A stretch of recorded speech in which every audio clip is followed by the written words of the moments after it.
Hi, everybody. I'm Johanna Rothman, and this is Agile Hiring. It's a team sport.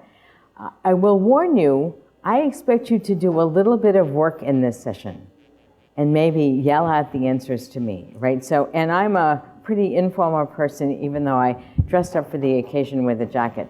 So I expect you to, if you have questions, you should shout them out. I will repeat them, and then the poor guy in the back doesn't have to run around before the end, okay? That's the deal. So what do you normally do when you hire? What's the normal thing that you do? Or is hiring so difficult you don't do it normally? Interview. You interview. What was that first thing I heard? Find a person? I didn't quite hear the other things. They were coming too fast. Phone screen. Job description. Okay. So do you find, let me ask you these questions. Are you finding that you do a little bit of work up front and then you iterate on the work as you hire somebody? Or are you supposed to design the job description, figure out what you have to do for the phone screen, everything all up front? And then, yeah, that's what you have to do? So it's time to bring Agile into the hiring process. And what I see is that when I talk to people about hiring, I actually was able to hire over 100 people while I was a manager of many different things in several different organizations.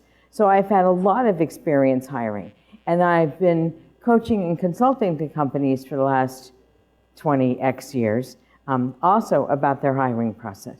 So what I see is that you get so many resumes, you can't filter through them, right? You get so many people who are not qualified for the job sending you resumes. That means you don't see anybody you want to talk to. And that's a problem in and of itself. You might not know if they're asking the right questions of a candidate. One of the things I've seen is that we are very smart people. And I suspect that almost all of you are smarter than I am in this room. And so how many of you ask, how would you move Mount Fuji as a question? Okay. One bite at a time. That's a great answer. And do you ever have to move Mount Fuji as part of the work that you do? Right. So questions like that showcase how smart and how fast we are. And I am guilty of having asked them early in my career. And they don't actually help the candidate showcase their skills. So you run into all kinds of problems. And one of the problems I see a lot is that people say, you know, I just didn't have any chemistry with that candidate. I can't see us working together. And sometimes it's because of the job description, sometimes it's because of the questions. I mean, it could be any number of things. It could be you have a dud as a candidate, right? You might have somebody who's just even more introverted than you can imagine, and getting words out of their mouths is a difficult process. So I've also seen problems where the candidate does not want an offer from you, and it's not about the money. It's about your work environment. So there's all kinds of potential problems, and I have seen that Agile and iterative approaches really help. So I have a bit of an agenda, and the first thing on the agenda is what culture is. If you've read Ed Schein's book about organizational culture is composed of three things: what people can discuss, how people are rewarded, and how people treat each other. It's those three things. And if you think about the paint on the walls, that's not really culture. If you think about whether or not you have foosball or some other games, that's partly how people are rewarded. So think about all of these three things when you think about your corporate culture. Now, it's really interesting. Schneider has this model of culture also, and he says that the most collaborative people are up in the upper left-hand corner, and you hear words such as synergy and partnership. And the more control people are in the upper right-hand corner, and they say things like stability and prediction. And in the lower right-hand corner, it's all about competence. So efficiency and productivity and expertise and meritocracy. And in the lower left-hand corner, it's all about cultivation, where we talk about the purpose of the organization and maybe the dedication and creativity of the people. Now, what's really interesting here is that Agile is firmly up in the upper left-hand corner. And not all of our organizations are totally Agile. So if you look at HR, for example, you might find that HR as a group, as a function inside the organization, is much more about stability and order and predictability. Sometimes I have encountered many senior managers who are all about control. And this makes hiring for your culture really difficult, because it's not one culture for the entire organization. Your team has a culture, right? Your little group has a culture. And it somehow fits somewhere in here. And maybe it has elements of many, many pieces. So when we talk about culture and what you can discuss, how you reward people, and how people treat each other, think about it as the local culture as part of the imprint of the total culture, right? It's not just one culture, unless you have maybe 14 or 15 people in your organization, and then maybe it's all one culture. So I ask you to consider this. I'm not going to stop here because I want you to actually practice interviewing. So when you think about cultural fit, which is the buzzword these days, right? I suspect that all of you have encountered cultural fit. Think about your culture and what kind of questions would you have to ask, or what would you have to learn about a candidate to understand how they might or might not fit into your culture. That way you can make your hiring process totally congruent with your culture. So for example, I see a lot of Agile teams. Well, I see a lot of teams that call themselves Agile. Maybe that's a better way to put it. And they want to do pair programming as part of an audition for an interview. This is a great idea if you pair. If you don't pair, if everyone works on their own stuff, in fact, if you have an iteration, and I see this a lot in teams, where everyone says, I'm going to do that story and this story, and you'll do that story and this story, and this other person will do that story and this story. And then the poor QA, the one QA person, is at the very end trying to catch up, right? So this is not what I think of as a highly collaborative Agile team. If it's what you have for Agile, don't pair. Do something else. So that's why I'm talking about making your culture congruent with your interviewing, or your interviewing congruent with your culture. Whatever you want to call it. Just make sure that the two align. So one thing I see is that HR people really love generic job descriptions. They just love them. How many of you have seen a generic person? You have. Out in the hallway, right? Twice. Today even. Okay. So most of us are quite individual. I don't know about you. My husband always tells me I'm the very essence of an individual. And sometimes he actually means that nicely. So it's really important to say, what do I want in this particular person? How can I describe it? And is it okay if I iterate on it? And the answer is yes, it's totally okay if you iterate on it. So I do a job analysis, which is before you would have a job description. And there are 13 questions or 11 questions or something, and I'll give them to you later. So the real question is, can you define the requirements enough so you can use this job analysis in everything from a job description to an ad, which are not necessarily the same, to an interviewing matrix, to how you define questions, all that stuff. So I like to ask, contextual questions about what a person can do, but not technical questions yet. So I have called these qualities, preferences, and skills. So I happen to be very deadline driven. If I have to do something by a certain day, I will put it in my calendar. I am goal driven, deadline driven, and some of you are saying, oh, I could not work with her. Because you will like things a lot more open for a lot longer. And I'm also the kind of person that sees the big picture first and then works down to the data. In fact, it's possible that without review, I might not actually work down to the data. So, and there are other people who really like saying, let's go from the data and work up to the patterns.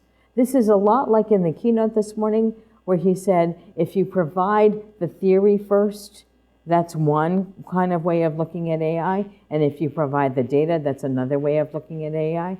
So we're naturally intelligent as opposed to artificially intelligent. So people are often have similar possibilities that way. Now, I am an extrovert and I really love to talk. In fact, some people might say, in fact, I would agree with this, I need to be able to talk in order to think. When I say to my husband, let's talk things through, he knows all he has to do is listen. And I suspect that there are not that many people like me in your organizations. Many more people are introverts, and they like to think things through before they talk. So how people think, this is a preference. And how they facilitate teams is a non-technical skill. So there's all kinds of things that you might want to consider before you start saying X number of years of Scala or Ruby or Java or whatever. Now, I really like this job analysis, and here are the 8 questions, I guess. And if you think about it, this is a way to somehow articulate the value of a person to your organization. The first question I'd like to ask is, who will work with this person on a regular basis and on an irregular basis? When we have to fire people because they don't fit the culture, it's often because they don't believe in getting things done the way we do, or they talk differently to people. It's how they treat each other. I mean, it's all kinds of interesting things. And I don't know about you, I've actually had to fire people because they didn't show up at work on time, where on time meant core hours of 10 to 2. And if they weren't there from 10 to 2, we really had a problem. So I was not asking for a lot of time, but we had to have core hours.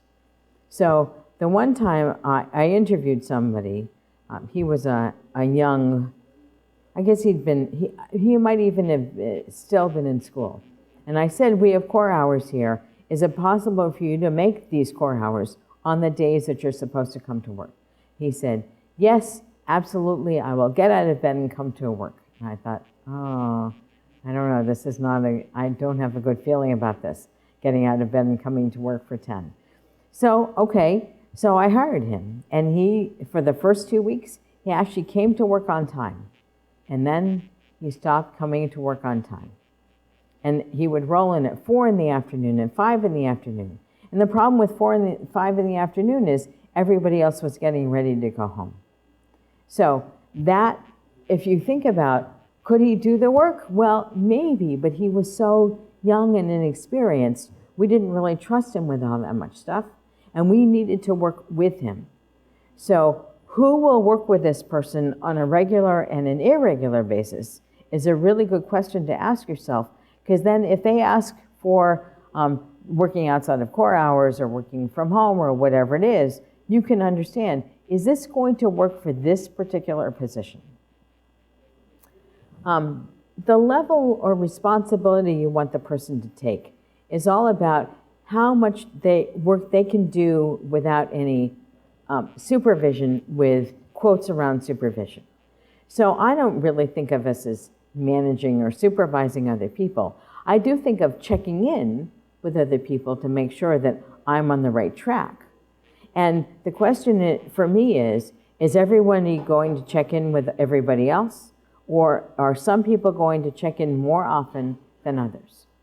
So if you've hired a more junior person for your team, you might want that person to check in more often.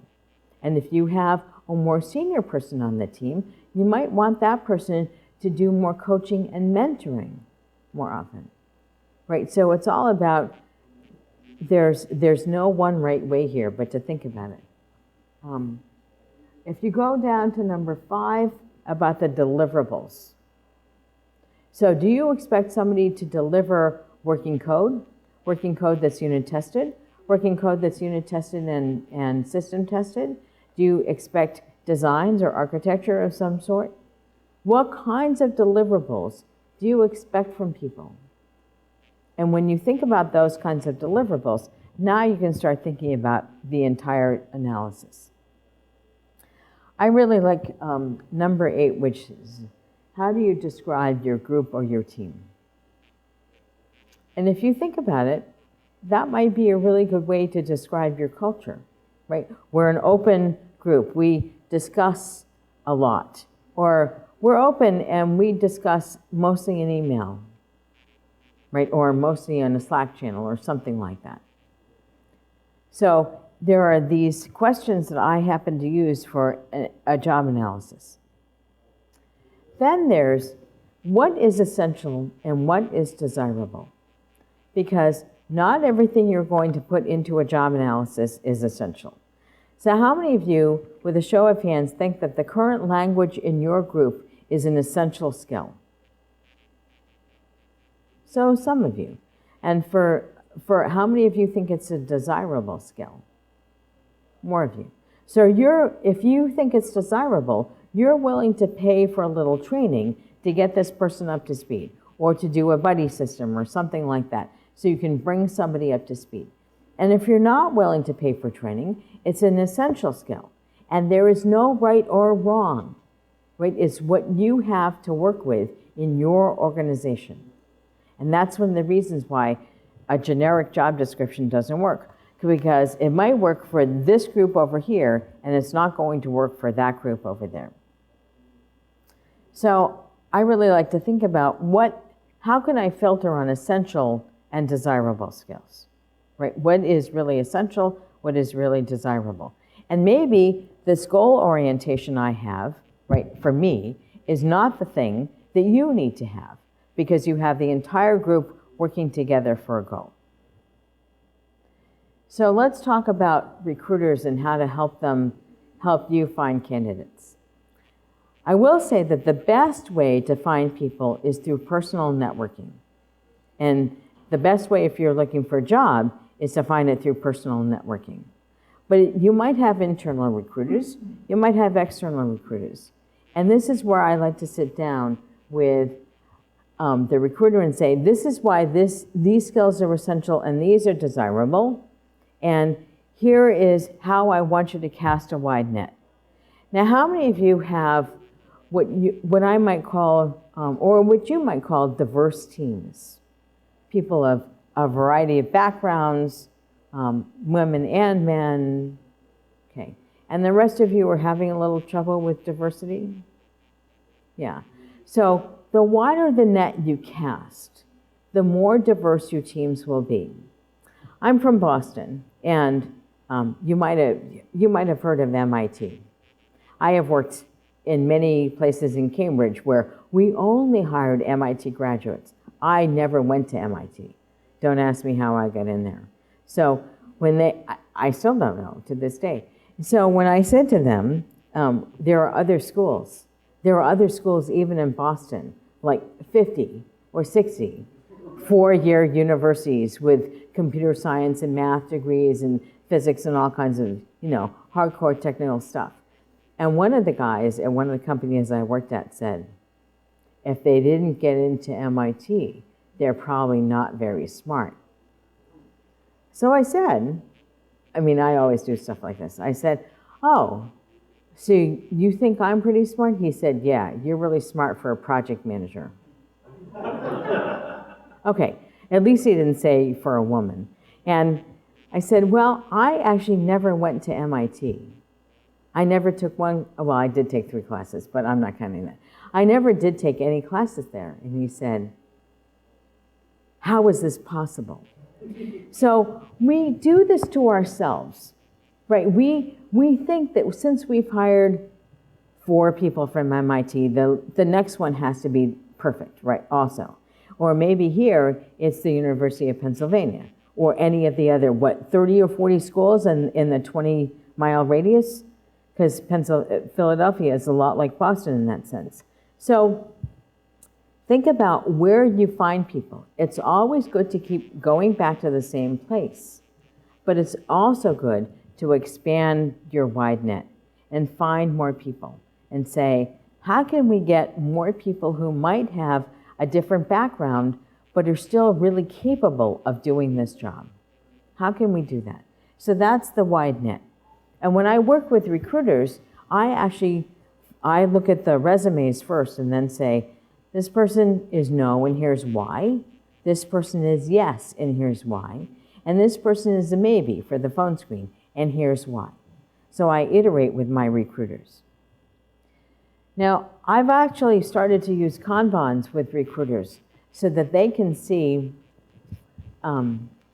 well, it's for a variety of reasons. It's for our transparency, the recruiter and me as the hiring manager. It's for the team's transparency, and it's to make sure we don't have anything stuck in resumes and phone screens, candidates and interviews, and especially candidates waiting for offers. I don't want anything stuck anywhere. I want a very rapid flow through this Kanban. So I'm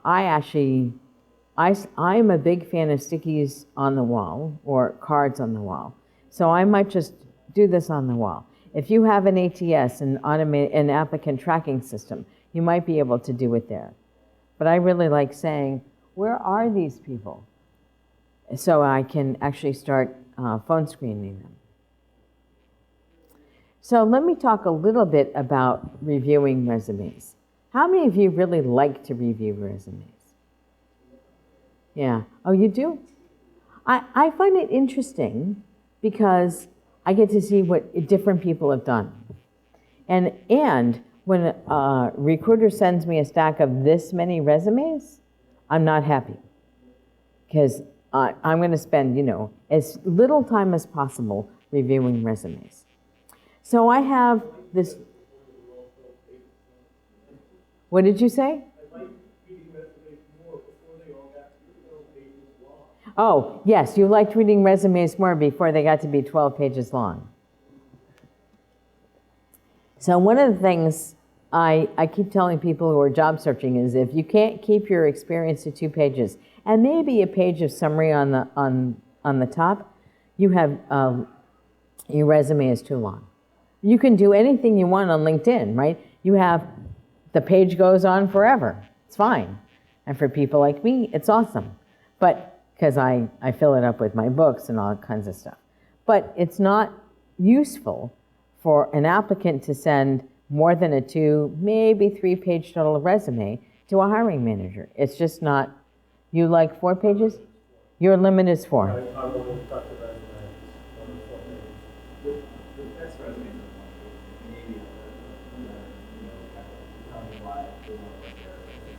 Anyone that gives you the source in latex for your resume, I've never seen it anywhere, but I can just see it. You see that math text. So in case, let me make sure I got this, because this is being recorded. You said that if you can get a 1-page resume that's tight, that tells you everything that people have done, that's... The last job should be like 3, 4 lines. Yep. Second last job like 2 lines. Third last job like 1 line. Maybe just the title of what it was. And then your education. And that's all you need. That's enough for us. Well, and that's enough to get you in the door.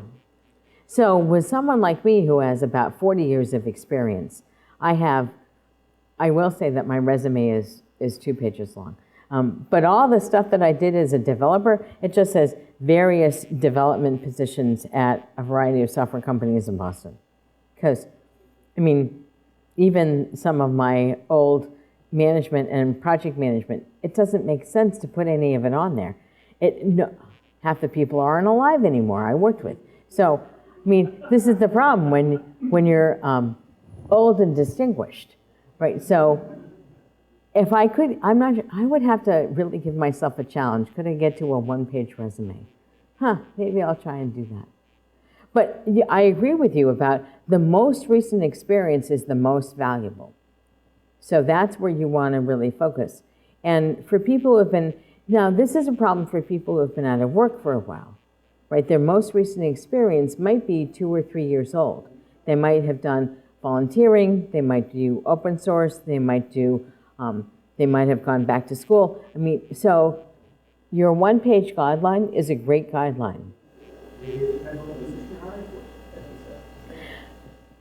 I think the business of how much experience does a person need is a very unique decider, right? So what you might need for enough experience might be different than the gentleman behind you. And my experience is that once you have a couple years of experience, you know how to work. And then you probably spend from years 2 to 10 or 2 to 12 developing your technical skills and maybe your project management and initial management skills.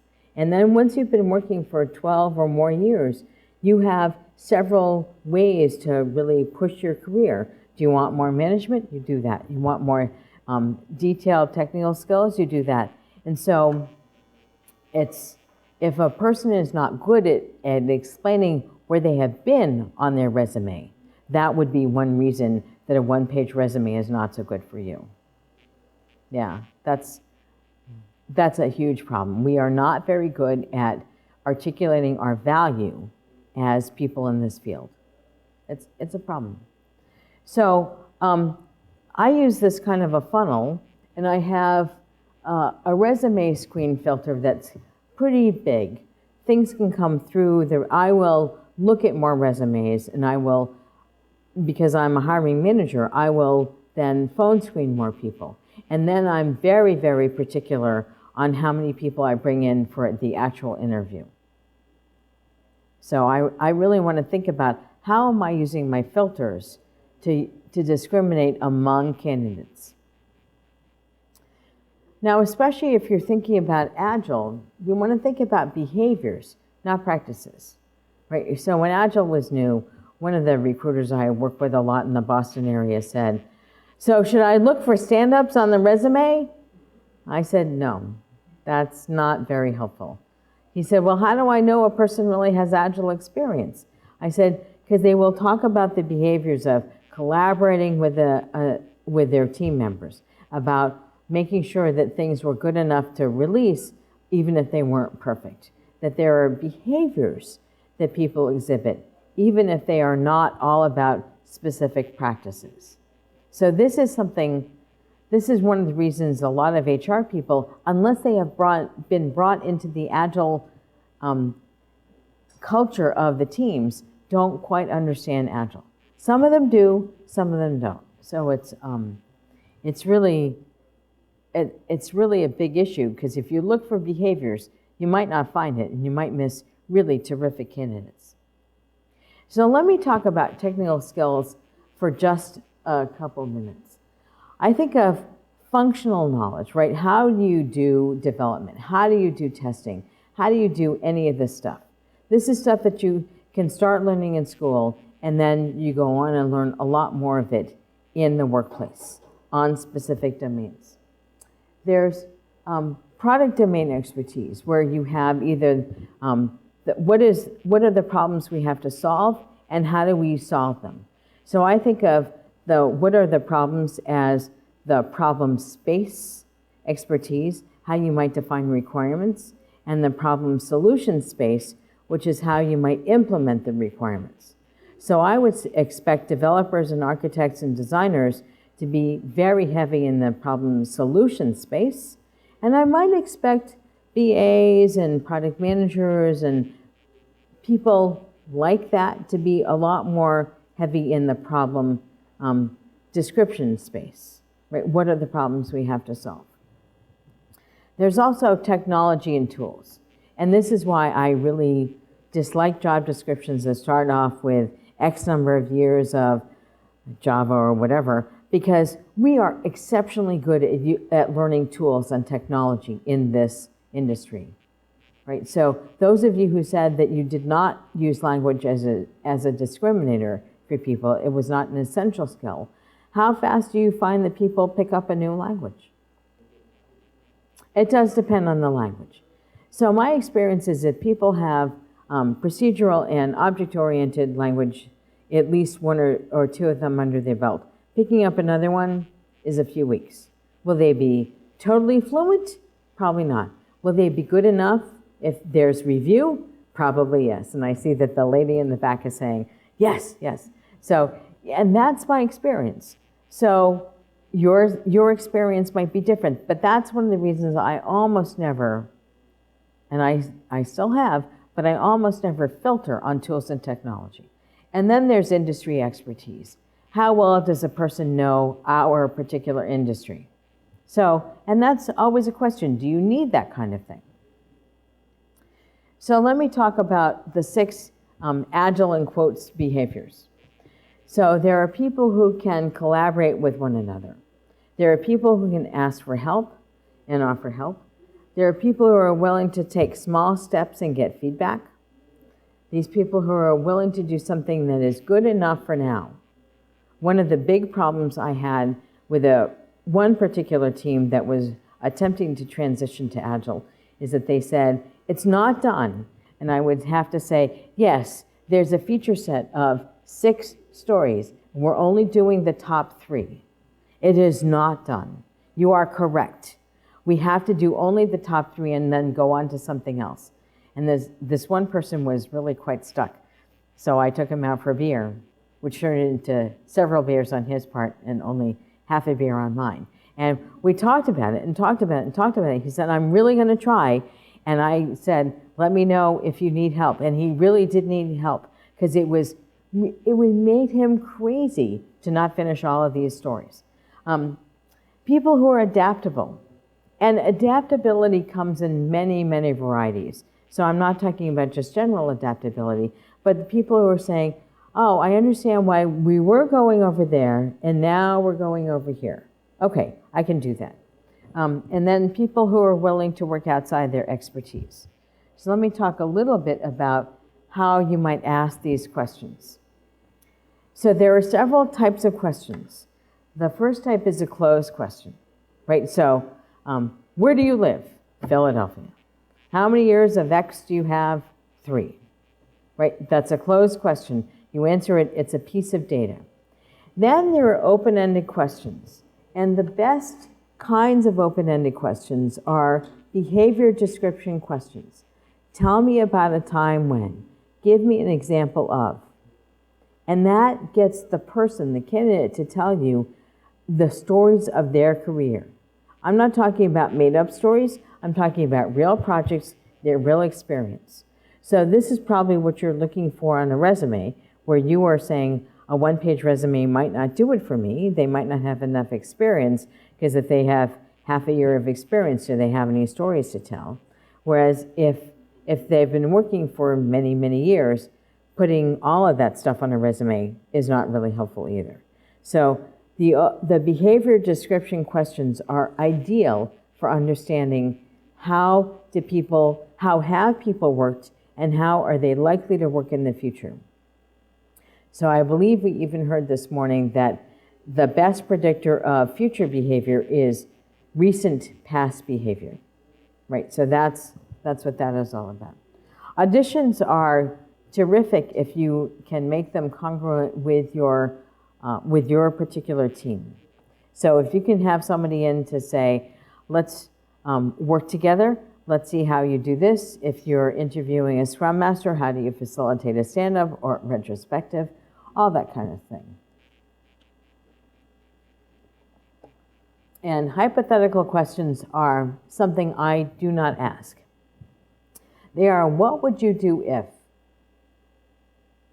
Not what have you done? So the difference in what would you do if is you're asking people to tell you about the best possible them. This is good, and it's not necessarily predictive of how they will work at work. So when I say don't ask these, I mean it. I taught an interviewing workshop recently, and one of the guys there said, but I really like to know how they solve problems. So I said, why don't you ask that? You could say, take a recent problem on your project. Tell me how you solved it. Now you're not asking the how would you in a situation of your own making, you're asking how have you in a situation that they found themselves in. And just making that little change provides you such a different perspective on a candidate. And then there are the meta questions, right? Is there anything else I should ask you? What else should I know about this? So all of these questions are actually really helpful. Now there are questions that don't discover anything at all. And those are the puzzles and the riddles and the things where you think you're so smart for having asked them. I used to think this too, so I have been there and done that. Any questions not about work fall into this category. Because first of all, in the US, it's not legal to ask anything that's not about work. And well, there's so many other legal potholes, you just don't want to go there. And it doesn't tell you how this person is going to work at work.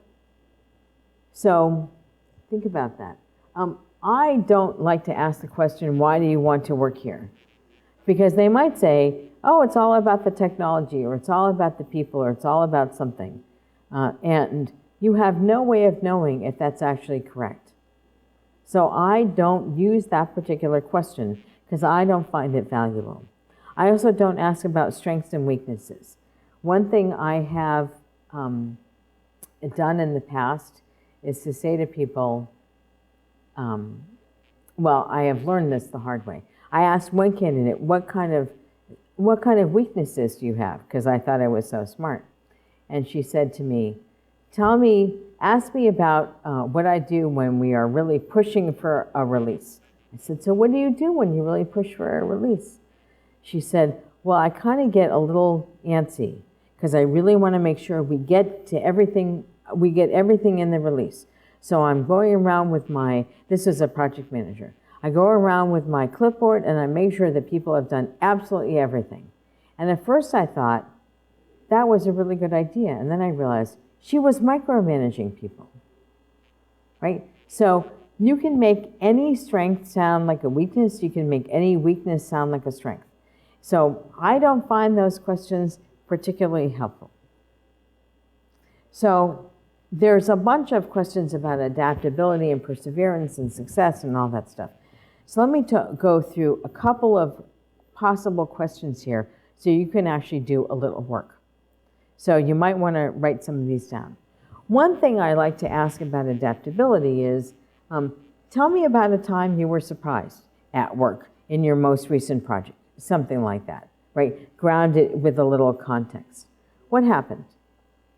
And people will tell you the most amazing things. I was really surprised when my boss got canned one day and I had a new boss the next day. I was really surprised when my boss hired somebody else and I was supposed to be their buddy for the next month. I was really surprised when the product owner really loved all the stories and we got to finish the project early. So you might have all kinds of very interesting surprises, and how the person reacts to them might be a measure of their adaptability. Another one is, tell me about the conditions you had that maybe were not sufficient for starting your project. What did you do? And I find that this question is really interesting. Some people will forge through and say, we'll do it, we'll figure it out, we'll just keep going. And some people will say, we can do less, we need more people, and there is no one right answer here, right? So you really want to understand, what does adaptability mean to them? I really like, for Agile teams, looking at the growth mindset. Has anyone here read Carol Dweck's Mindset? Yeah. So it's a great book. And when you have the growth mindset, you realize that through practice and learning, you can achieve more things than just by your innate skills. So I'm very big on practice and learning. I happen to not like the words fail fast. I like the words learn early, because that is, for me, much more indicative of what's really going on. So if you have the growth mindset, now, I also don't think I'm going to ever be 6 feet tall. I chose the wrong parents, right? I can want to grow all I want. I am never going to grow taller. So it's not our physical characteristics, it's our emotional and mental characteristics that allow us to grow. So I really like thinking about, tell me about a time when it feels as if you failed, or it felt as if you failed. What did you do? And people have all kinds of very interesting answers to that. Some people say, well, I'm pretty sure that project was a failure, but our team didn't feel as if we had failed. Right? So that's a very interesting discussion. You can jump off there and really have lots of very interesting discussions. When I'm hiring more people with facilitation and management and supervisory skills, I often tend to ask about success. What do you think led you to your success in your last position? Was there something that you can point to? And you might hear any number of these things. So I asked one coach that, and he said, I had a really supportive environment. So the people who had hired me were quite supportive of what I needed to do with the team. They gave me the space to do it. They gave me the feedback. They gave me a lot of emotional and mental support so I could really succeed with the team. I thought that was a very interesting perspective. So then there are all kinds of challenges. Tell me about a recent challenge. What caused it? What did you do? So these are all examples of behavior description questions. I've often asked about the environment. Is there anything in particular that you need to be able to succeed really well? So I will be posting these slides, but I'll pause for the picture taking. One thing about collaboration is, I have asked this of many people on Agile teams and gotten all kinds of really interesting answers. So tell me what happens when, and I often say, think back to this project. I point to a project on the resume, and I say, tell me about what happened when you had to work with people on that particular project. Who did you work with and what happened? And that grounds them in the reality. Now they can answer my question.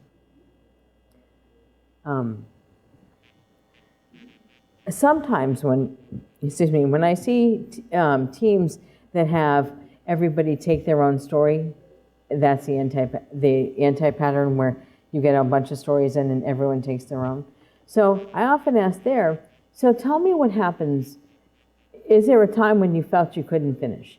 So that's the closed question. They answer yes or no. And then I say, so tell me what happened when you felt you couldn't finish. What did you do? And you can hear all kinds of interesting answers. They might not ever have said that they asked for help, but they might say something that leads you to this. There's the small steps in asking for feedback, and there's the do something good enough for now. And let me ask this, the willing to work outside their expertise. I don't know about you. I know a lot of teams that have tremendous technical debt for the automated tests, right? So their testers cannot keep up with the developers. The developers can keep going through and creating new features and new unit tests, and the testers are stuck on manual testing. So one thing I like to ask in teams, especially like that, is tell me about a time you took on work to help the team. What happened? What was it? And now they tell me, and maybe they say, I haven't ever taken on work to help outside of my core skills. And depending on the team I'm recruiting for, that might be okay, and it might not be okay. So it really goes to what do you need in your organization. So I would really like you to practice some questions so you can get a little bit of an idea of how you might ask Agile approaching questions with a behavior description way. So this would mean that you get into groups of 3, and I will time box you because we are close to the end. Get into groups of 3, please. I know, we have to work. So I'm going to give you just a 5-minute time box. Okay, so make sure you have a candidate, an interviewer, and with any luck, an observer. Ask a question. The interviewer should ask a question of the candidate using preferably a behavior description question. And if you really need to, you can have teams of 4 where you have a couple of observers. Okay, I'm going to give you a 5-minute time box, and if you're done before then, look up expectantly. All right, everybody. So I have some questions for you. Thank you. I have some questions for you, and this very nice man with the microphone is going to come around, so please wait until he runs. Luckily he can. Okay, thank you. What did you notice about these conversations? They went on and on, so not in a bad way. Right. Where if you had asked a closed question, it would have been really awkward and sort of difficult to continue the conversation, but the questions built on the conversation. So, he and I were having a conversation rather than I'm answering his question and he's answering my question, because we switch roles, because it was just the 2 of us. But it was more of a conversation. It was more engaging than it would have been with closed-end questions. Yeah, and that's something I've noticed also. Yes? I think it also, the conversation started later. So you ask the question and it takes so much more thought for the person to get their mind around a good example. So I agree, once they got started, they were good, but it seemed like you have to give that person time to answer that deeper question. So how much time do you think it really took to get started to answer? Probably feels like an infinity to the person. So for the interviewer, it can feel like an infinity, and it's actually it's almost never even 30 seconds. But 10 seconds can feel like a ridiculously long time. Yeah. Is it better to just pause for 30 seconds, or is it better to say, great question, let me think about it? So what I often say to people as the interviewer is, I'm asking you questions that might require you to think. I'm happy hanging out until you figure out what your answer is. And if you're the candidate, you might say, like you say, great question, let me think about that and ground it in a real example. Yeah, because I interviewed recently for a role at my company, and they said one of the reasons why I didn't get the position was I said, great question, let me think about it, instead of pausing. That was one of the top 3 reasons I didn't get. So they didn't like the fact that you had to think? Vanguard? Yeah.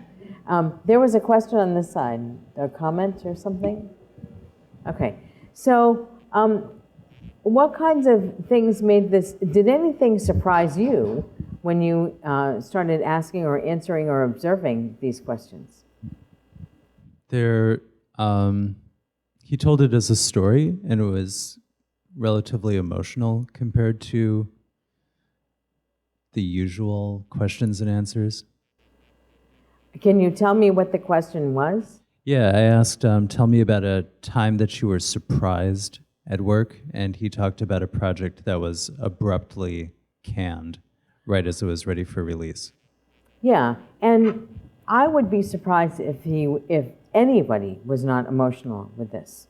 So, because just imagine you worked for 6 months every single day on this project, and all of a sudden, the week before it's supposed to go out, they say, stop. I mean, that's happened to me several times. did not take it well any of those times. I really did not. So I'm not entirely surprised by that. Any other reflections on this before I wrap up, considering I have to wrap up? Yeah, so there was information that was volunteered that I would not have thought to ask for, right? Because they were answering in narrative. Right.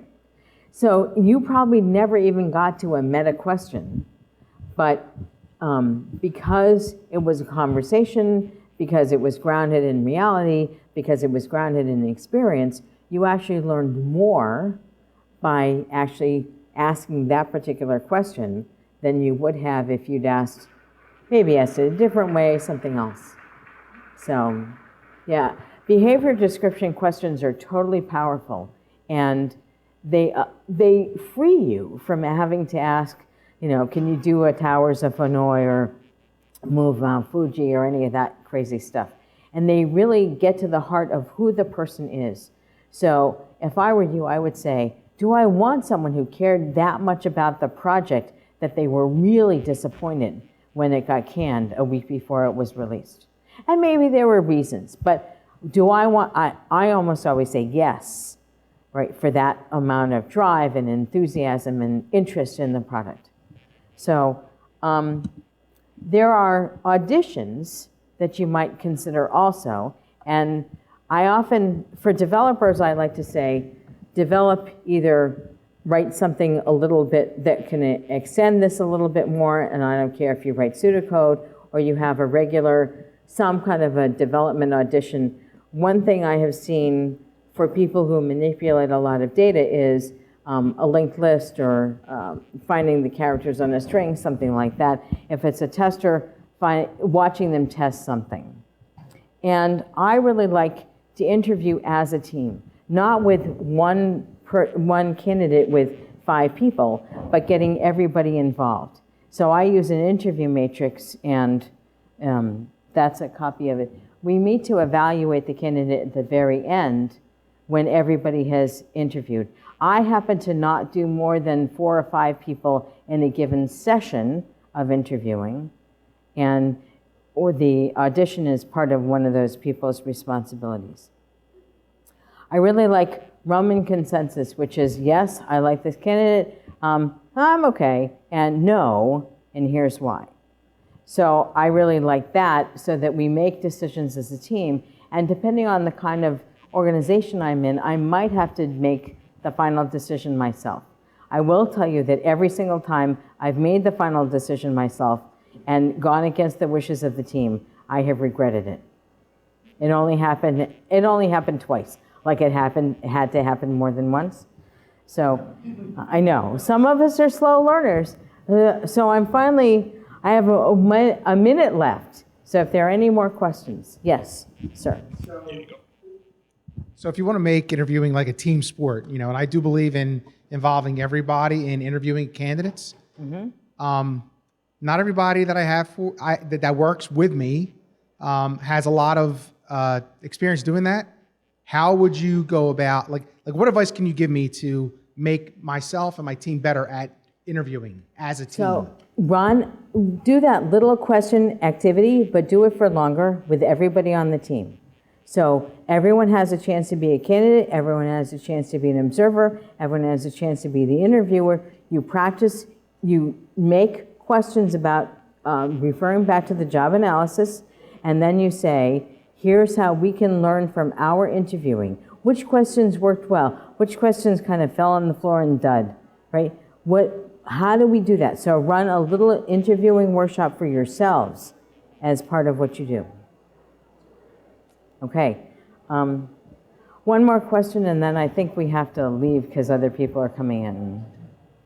Okay, no more questions. Thank you so much.